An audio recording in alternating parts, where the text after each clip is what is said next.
The main reason I personally got into biblical studies and the reason I love teaching biblical studies is because I believe at the core of the Christian life is the ability to read Scripture well and reflect on it for one's own personal development and the development of those around them.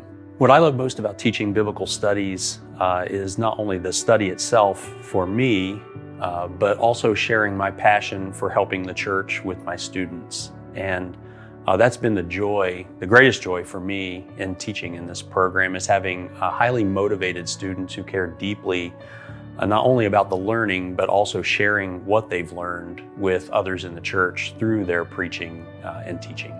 With a degree from Lincoln Christian in Biblical Studies, a student could do a range of things in service to the church, from preaching and teaching and other leadership ministries to lay leadership. And I've had students who've gone on to do both of those things, not only in local churches, but in parachurch ministries as well, and in further graduate studies outside of LCU, whether it be a second master's degree or a PhD program. One of my favorite classes to teach has always been Greek, and the reason is students come into the room knowing absolutely nothing about the material.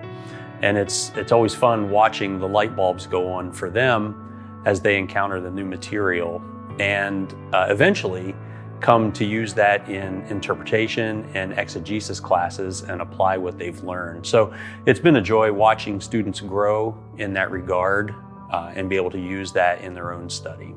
In the culture that we live in currently, there are a lot of questions about what is the Bible and what can it do? And the texting canon course that I teach is really designed, in my mind, to address that question. People are very quick to become hostile about what they think about the Bible.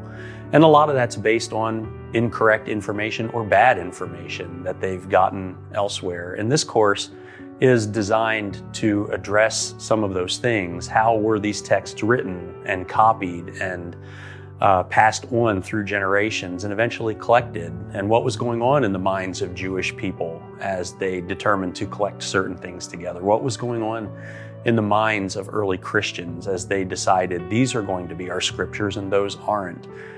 This class really, I seek to give people confidence in responding to questions about where the Bible came from, what it is, and what it can do, and what it can't do in certain situations.